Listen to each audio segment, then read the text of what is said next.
nusa dan bangsa,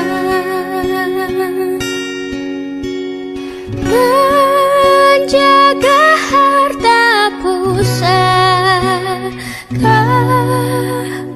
untuk nusa dan bangsa.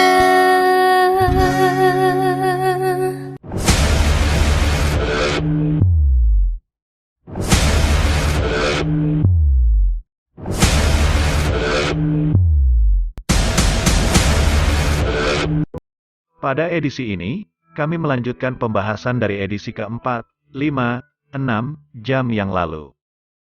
Tahun 1950, Kerajaan Nusantara sudah mulai melihat sosok Letkol Soeharto untuk menjadi penerus Presiden Soekarno. Bila terjadi hal-hal yang tidak diinginkan pada Presiden Soekarno, hal ini juga sudah disetujui oleh Presiden Soekarno.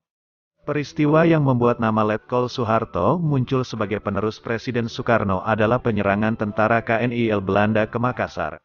Pejabat militer saat itu memberitahukan kepada Presiden Soekarno bahwa Makassar sudah aman dari serangan tentara KNIL non-state actor. Pada kenyataannya tentara KNIL sudah menguasai Makassar. Patut diingat, pada saat itu hampir semua pejabat militer yang memegang kekuasaan adalah anggota KNIL. Tentara bentukan non-state actor, mengatasnamakan kerajaan Belanda, tugas tentara KNIL untuk membunuh rakyat Nusantara yang dianggap memberontak. Silakan kalian cari dan pelajari fakta sejarah ini. Silakan dari data-data kesatuan para pejabat militer yang menyampaikan berita ke Presiden Soekarno, kondisi Makassar yang tidak sesuai dengan kenyataan. Dari sinilah Letkol Soeharto kemudian menjadi lapis kedua Presiden Soekarno bila terjadi kondisi genting atau Presiden Soekarno meninggal. Karena itulah saat kondisi genting pada pemberontakan dan tindakan makar PKI tahun 1965, Maijen Soeharto yang ditunjuk sebagai pemegang kekuasaan tertinggi. SP 11 Maret adalah satu perintah pengamanan. Perintah pengamanan jalannya pemerintahan. Pengamanan jalannya ini pemerintahan. Demikian kataku pada waktu melantik kabinet. Kecuali itu, juga perintah pengamanan keselamatan pribadi Presiden. Perintah pengamanan wibawa Presiden. Perintah pengamanan ajaran Presiden. Perintah pengamanan beberapa hal. Dan Jenderal Soeharto telah mengerjakan perintah itu dengan baik. Dan saya mengucap terima kasih kepada Jenderal Soeharto akan hal ini. Hutang negara selama 32 tahun Presiden Soeharto memimpin, hanya sekitar 551,5 triliun rupiah.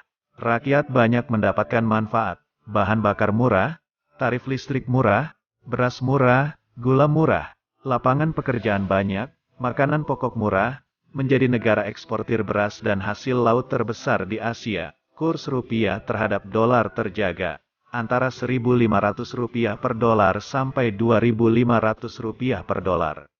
Beliau juga melanjutkan pembangunan era Presiden Soekarno antara lain, jembatan, bendungan, pembangkit listrik, rumah sakit, stasiun kereta api, terminal, bandara, jalan tol, satelit Palapa, stasiun bumi pengindra jarak jauh, TVRI, jaringan internet, adalah hasil pembangunan era Presiden Soeharto selama 32 tahun memimpin.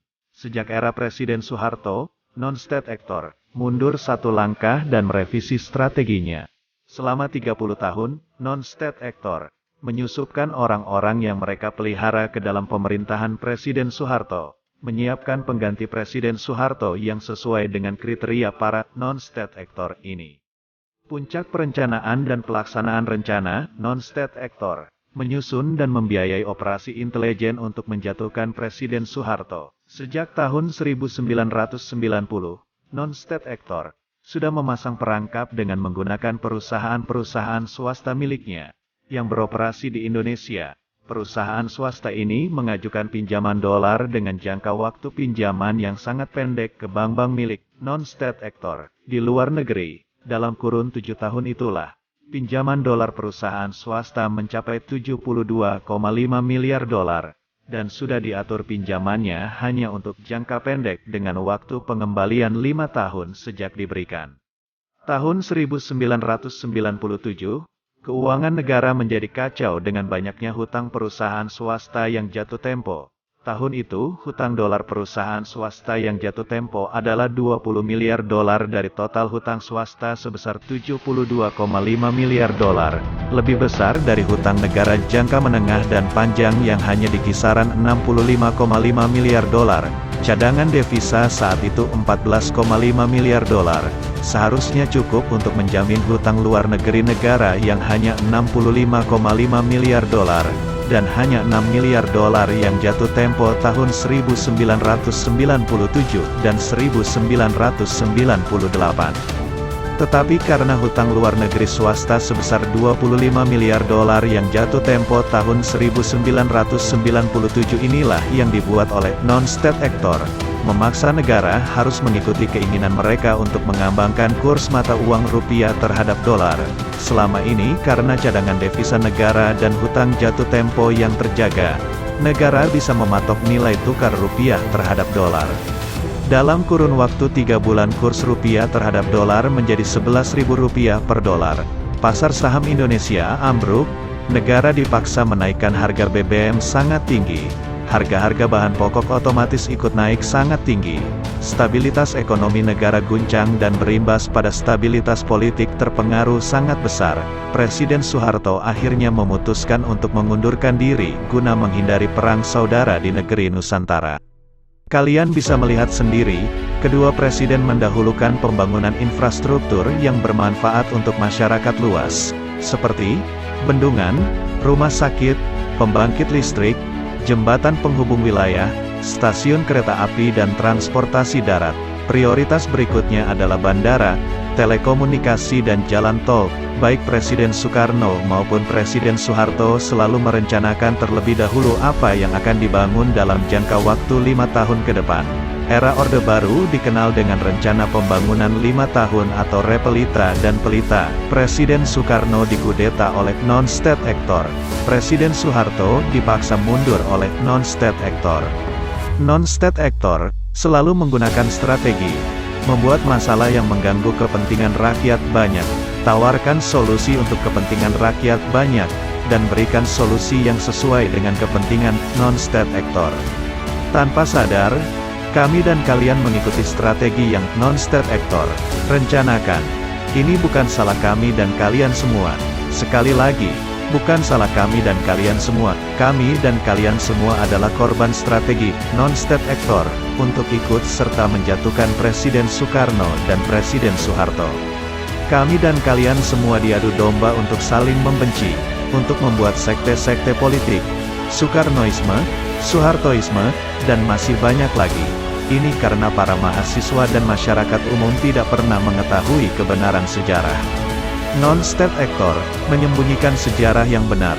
Non-state actor memodifikasi sejarah. Non-state actor menghilangkan sejarah kerajaan Nusantara milik kami dan kalian semua. Selama kurang lebih 8 generasi kalian didoktrin dengan sejarah yang salah.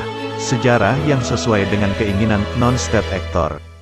Tugas kami dan kalian semua adalah akhiri Soekarnoisme dan Soehartoisme, hilangkan pertikaian, jadilah satu dalam semangat Nusantaraisme. Sejak Presiden Soeharto mundur dari jabatan presiden, tidak ada lagi kriteria presiden yang sesuai untuk menjalankan amanah, memakmurkan bumi, mensejahterakan kehidupan seluruh rakyat Nusantara.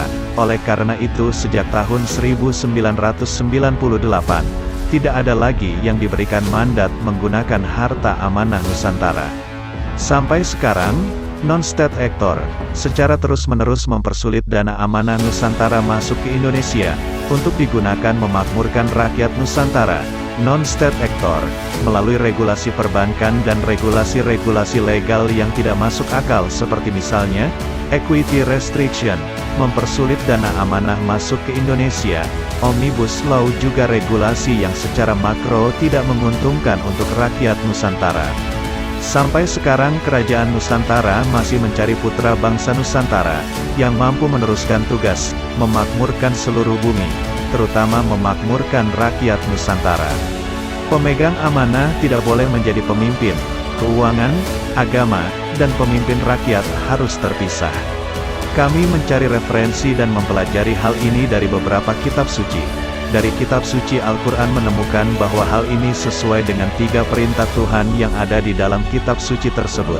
Tugas utama manusia di bumi ada 3, antara lain, beribadah kepada Tuhan Yang Maha Esa, sebagai wakil Tuhan di bumi, memakmurkan bumi.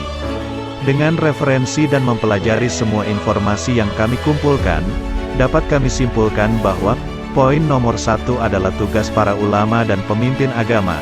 Poin nomor 2 adalah tugas para cerdik cendekia dan pemimpin yang dipercaya oleh rakyat. Poin nomor 3 adalah tugas pemegang amanah harta Nusantara.